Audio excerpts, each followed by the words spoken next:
haween iyo rag danyar ah oo ay muddo gacanta ku haysay hay-adda IRC ayaa cabasho ka muujiyay boob ay ku hayaan maamulka degmada Galdogob ee gobolka Mudug. hay-adda IRC ayaa dhawaan suuq uga dhistay dadkan oo isugu jira danyar naafo ka ah indhaha iyo lugaha, agoomo, haween lagu dayacay ubadka iyo kuwo ka wakiil ah dad dhimir kala. dadkan oo cabashadooda ka waramay ayaa madaxweynaha Puntland Siciid Cabdullaahi Deni, wasaaradda arrimaha gudaha iyo wasiirka haweenka ee Puntland ka codsaday in si degdeg ah ay wax uga qabtaan boobka ay ku hayaan gudoomiyaha degmada Galdogob Cabdulqafaar Sheekh Ibraahim, ku-xigeenkiisa Siciid Muuse Shire iyo xildhibaano golaha deegaanka ah. waxaan ahayn anagu haweenkii degmada Galdogob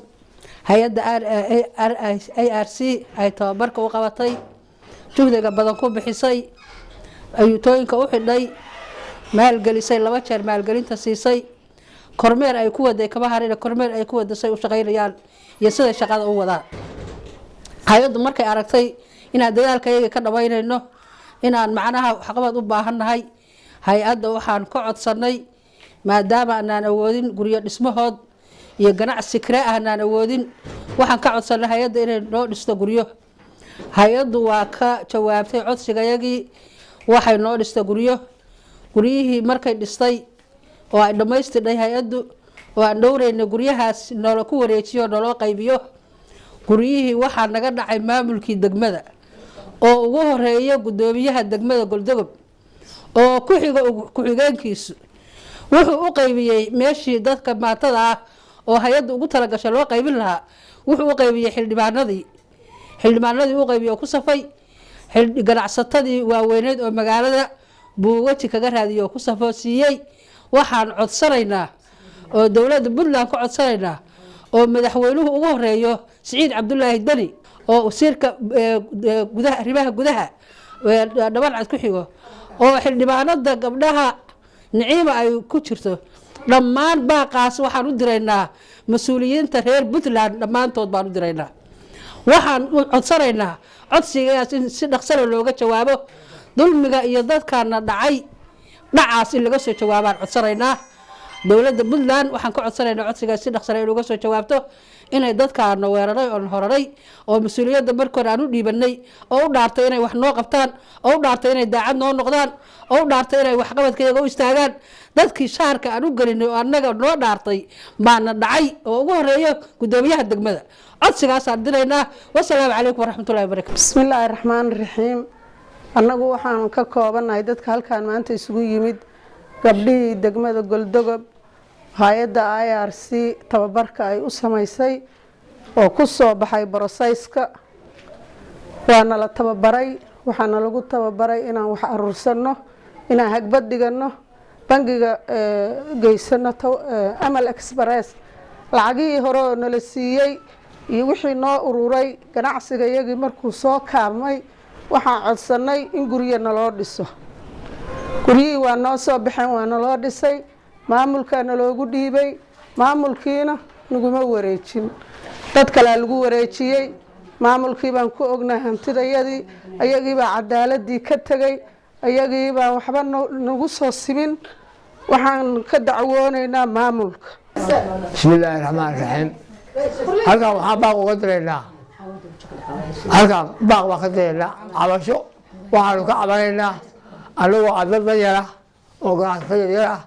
oo degmada Galdogob ka tirsan oo hay-adda IRC ay xoogaa lacaga dhaqaalaha siisay oo ilaa intii 3 sano ah daba socotay. ganacsigayga xoogaa u kabcay oo hay-adda ay noogu deeqday inay guryo nagu nasiinayso aan dhisano.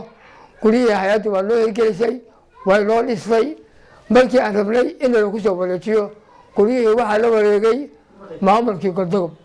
oo degmada Galdogob, gudoomiye ku-xigeenkii, xildhibaanadii, nimankii ganacsatada ahaa oo magaalada ugu dhaqaala roolaa. dadkii masaakiinta ahaa halkaasaa looga tegay, ayaga isku wareejiyeen. dadkii masaakiinta ahaa haddii gudoomiyaha ku dhacay waa midka ka sarreeya aa u dacwoota. waxaan halkan baaq uga diraynaa. weliba waxaa ku jira xildhibaano Puntland ah iyo wasiiro Puntland ah oo aan ognahay anaga hadda halkan alla kor ku olole ma sheegin magacood, laakiin waa ognahay dad baa lagu jira oo masaakiina waxaan leenahay madaxweynaha puntland maxamed siciid cabdulaahi deni wasiirka labaha abaayada wasiiradda xaqeega naloo celiyo hanaloo soo dheexiyo nimanka xoogga noo sheegteen xooga sheegta. bismillaahi raxmaani raxiim. waxaanu nahay gabdhihii hay-adda RIC ay tababadhay degmada Galdogob ee tababarka u qabatay maalgelinta u samaysay ayuutooyinka u dhigtay muddo badan dhaqaalaha nagu soo kabta khayr Allah si muddo badan bayna soo waday marka codsi baan dirsanay codsigayay way ka soo jawaabtay hay-addu guri bay noo dhistay gurigi markay noo dhistay gurigi waxaan degmada Galdogob guri nooga dhistay guriyaha ku ganacsanahay suuqa Ciid guriyihii markay ay soo baxeen oo la dhisay rabay in la ku wareejiyo dadka iyaga masaakiinta ah dan yarta ahaa waxaana dhacay gudoomiyihii degmada Galdogob ku xigeenkiisii xildhibaanadii qaybtood muxuu ahaa ganacsato intaasaana dhacday maadaama intaasna la dhacay waxba dadkii aan sugaynay inay waxna tan hay'addu markay dhamaysay guriga waxay ku wareejisay wasaaradda ganacsiga ee Puntland bay faylka iyaga ku wareejisay wasaaradda ganacsiga Puntland waxay ku soo wareejisay maamulka degmada Galdogob markay ku soo wareejisay xilliga la rabay in wax ayaga noo qaybiyo waaba la yagi baaba qaatay oo dhacay waaba na dhaceen dadkii danyarta masaakiinta baan nahay anu qof naafaa baan nahay baatiga garabka ku wareegsada xaafadaydu dukaan yar oo waxa weeye suuq ku yaala xaafad hul aacidi ima soo gasho mar qaadi karo laba diric ka badan garabka ma saari karo qofka soconka dhamaahi ganacsi waxaan codsananaa haddaanu nahay gabdhihii degmada Galdogob madaxweynaha Puntland Siciid Cabdulaahi Deni wasiirka arrimaha gudaha Dhabancad wasaaradda haweenka Dr. Naciimo in cadaalad noo sameeyo oo dadkaana dhacay cadaalad nooga sameeyaan oo xaqayagii nooga soo hiiliyaan hay'adda RIC ay na siisay nala kaga cadaalad falo. bismillaah anagoo ah gabdhihii reer Galdogob oo hooyooyinka ahaa halkan waxaan ka cabanaynaa in la dhacay oo hay'addu ARC na tababadhay guryaha inagu tababadhay marka hore waana maalgelisay lacag bayna siisay markayna maalgelisana ka bacdi haddana shir kale noo qabatay way inagu tababadhay guryaha noo soo baxay barxadda Ciid baa laga dhisay oo Galdogob guryaha waana dhacay waxaana dhacay maamulkayagii anagoo aan dooranay oo xilka u dhiibinay oo kitaabada maray waxaana dhacay gudoomiyihii iyo gudoomiye ku xigeenkii iyo xildhibaanadiisii baana dhacay waxay guryihii haddana u dhaceen nimankii magaalada u hanti badnaa halkan waxaan ka cadaynayaa annagoo cabasho qabna oo ka hadlayna degmada Galdogob ka soo hadlayna gabdhihii mashruuca u soo baxay hay'adda IRC ay waqtiga gelisay in badan 3 sano ka dhar sugayo daba socday intaasna aan maalin walba rajo ka qabnay hamada ay noo sheegtay maalin aan helayno haddana markay ay noo soo baxeen mashruucyadii ee guryihiina loo dhisay codsiga iyaga iyo danyartayada naloogu dhisay annagoo hooyooyin wada ilmo korsata oo naafale curyaan leh cid walba isugu jirno kulligan wada dayarnahay markay noo soo baxeen waxa dhacday meeshii aan ka sugayna guryaha iyaga in naloo qaybsho xaquuqdi sida hay'adda ay shalay sharafta la noo siisay inaan u helno waxa dhacday xaquuqdeeda in la dulsiiyay oo aanan helin ilaa iyo haddana aan daba socono waxaana dhacay degmada Galdogob gudoomiye ku xigeenkii xildhibaanadii ganacsatadii intii wax garadkooda anagu aanu daba soconay wax ka sugaynay intii waana dulsiiyeen xaqayaga halkan waxaan xaqayaga ka sugaynaa baaq uga dirsanayna madaxweynaha Puntland Siciid Cabdulaahi Deni wasiirka arrimaha gudaha ee Dhabancad wasaaradda haweenka ee xuquuqda u dooda baan halkan baaq uga dirsanayna baaqaas oo annagoo dan yaraayo xaqayagii la haysto in xuquuqdeedii ay shalayna siiyeen hay'adaasi ay noo qabatay oo magaca mashruuca Puntland ku soo baxday haddana in xaqayagii naloo soo cesho baanu doonaynaa waxaanan ka dhar sugaynaa baaqayaga in nalooga soo jawaabo si dhaqso leh dadkaana duusiyana xaqayagii nalooga soo cesho oo naloo cadaalad sameeyo. السلام عليكم halkaan anagu waxaan baaq uga dirayaa madaxweynaha Puntland Siciid Cabdulaahi Deni wasiirka arrimaha gudaha Dhabancad wasiiradda haweenka Naciimo Cabdiraxmaan Guuleed annaga waxaan nahay gabdhihii ACRC oo lagu dhacay magaalada Galdogob suuqa laga dhacay oo markii hore hay'adaasi noo dhistay waxaana dhacay gudoomiyaha iyo ku-xigeenkiisa iyo xildhibaanada qaybtood baana dhacday waxaan rabnaa sida ugu dhaqsaha badan in baaqayaga markuu idin soo gaaro sidii naloo dhageystay oo nalooga aamusay xildhibaanada iyo gudoomiyaha iyo gudoomiye ku-xigeenka inayna nooga aamusin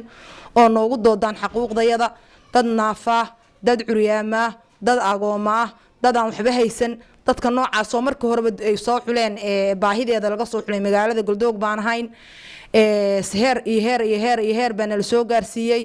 ilaahay khayr badan ha siiyo qoonkaasina waana dhaceen xildhibaanada iyo gudoomiyaha iyo ku-xigeenkoodu in sida ugu dhaqsaha badan wax nalooga qabto jawaab degdeg aan ka helnaan doonaynaa insha Allah Dictoraysa Xaawa Axmed Cilmi oo goobjoog u ah hay'adda marxaladihii uu soo maray suuqu ayaa ka warbixisay waxa ay ogeeda iyadoo baaq u dirtay cid kasta oo wax ka qaban karta bismillaahir rahmaanir rahiim alxamdulillaah rabbil caalamiin mahad waxa iska Allah subhanahu wa ta'ala ee koonka intana keenay caafimaadka iyo barwaaqada na siiyay maanta waxaanu joognaa xarunta bisha cas ee degmada Galdogob oo ay cabasho igu yimaadeen gabdho muddo badan cabanayay oo degmada Galdogob kamid ah oo ay ujeedadeedu u taaran tahay 40 guri oo gabdhahaas laga dhacay oo cabashadooda ay in badan nagu soo noqonaysay ilaahay subhanahu wa ta'ala baa mahad iska leh waxaan halkan ka salaamayaa dawladda Puntland waxaan ka salaamayaa shacabweynaha reer Galdogob haday tahay nabadoono haday tahay aqoon-yahan haday tahay qurba joog haday tahay waxgarad haday tahay maamul waxaan u soo jeedinayaa dawladda federaalka sidoo kale waan salaamayaa wax kasta codkay u maanta gaaro hadaan nahay gabdhaha reer Galdogob waxaan codsanaynaa cabashada gabdhaha 40ka ah ee masaakiinta ah ee ka cabanayaan guriyaha ay suuqa Galdogob laga dhisay ee ay dhistay hay'adda IRC anigu waxaan ahaa qofkii koowaad ee hay'adaas u timaado gudoomiye Ayaxle Xasan Faarax baa joogay waqtigaas maayarku wuxuu isagoo safar u sii ah kaalkacyo ama garow meel ahayd ma aqaane bay laba wiil dhalinyaro ah oo Cali iyo Muqtaar la kala dhaho oo hay'adda ka socda oo Soomaaliya juu ah oo af Soomaaliga aad u aqoonin baa waxay dhaheen shir la galay markaas intii ii keenay wuxuu yiri 4 xaafadood maanday ku wareeji degmada xaafadaada dhameysatid 3 xaafadood kala gaarsii wiilashaas waxay wadaan in dadka danyarta u qareemaan 4 sano ka soo wareegtay nimankii maalintii u horeysay 14 qoys baan ugu xaafad ahaan gudoomiye u ah waxa ugu horeeyay gabadha ina Siciid Gane gabadha ninkeedu waa waalan geedba ku xiraa gabadhii labaad oo ku xigtay waxay haystay 5 cunug oo agoon admoodid oo aabahood ku furay gabdhihii noocaas ahaa waxaan u tagnay kuwa qoryo gadanaya waxaan u tagnay kuwa caana gadanaya nimankaasi wax adiga ay tus ah kuma ay shaqeynayeen si roondis ah oo hay'aduhu yaqaanaan bay u shaqeynayeen roondis waxa dhaha guri kabood weeye 5 guri markay joogan dukaan bay ku calaamadsanaya laba dukaan baa isku dhow dukaanka Mariya Cali Axmed markay ka boodeen dukaanka asli cali dheeray asli waxay tageen Xasan waxay dhan kana noo macquul ah laan waa gabar qudaar gadanaysa gabarba gabadhi ka danyaray dukaankeeda bay u boodayeen wax la tilmaamayo wax loo farmuuqayo wax maamul wato wax dhamaad wato may ahayn guriyihii sidaas ahaa oo 40ka ahaa hay'adii gabdhihii markay muddo joogeen waxay u soo direen lacag $400 cala gabar marka Ayaxla joogay gudoomiye Ayaxla markuu xukunka ka tagay oo Cabdulqaadir Khaliife helo jannihii qabsadayna $300 baa gabdhihii u soo dhacday lacagii soo dhacday labada qaybood bay kala hayeen walow ay jireen dad ay target gareysanayeen oo curyaamo iyo dhoolayaal ah oo si gaar ah u dhaqaaleyn jireen hay'addu waxay noqotay hay'ad magaaladii Umac waxay noqotay Galdogob iyo Qansaale iyo Bursaalax ee degmada Galdogob wadana waxgeeda isku dheh ilaa Saaxo ilaa Bursaalax inta ka dhaxle waxay noqotay hay'ad ka kabta Qansaxal oo kale inay dhaqaalaha ka kabto ilmaha waxbarashada ka dhibto inay dadka danyarta ah mas'uulaha u dhisto inay degmada Galdogob iyo nawaaxigeeda eedayaas oo dhan ay qaadato dad 1000 qof gaaraya oo ay siiso lacag ay dadkaas wax ku kabtaan oo masaakiinta ah oo ay dadkaas guryahooda toos loo galo oo wareysi badan oo ka dhacay waxay hay'adda noqotay mid tababaro fara badan dadka siisa sida isdhexgalka bulshada oo kale waxay hay'adda noqotay mid dadka danyarta ah si khaas ah lacag joogto ugu qodha hay'addu waxay noqotay mid ceelal qoda bananka faraha badan Cabdulqaadir Khaliife aad baan xoojinaya warkiis waa intuu Cabdulqaadir sheegay iyo in la madax xilbaanadu intay sheegeen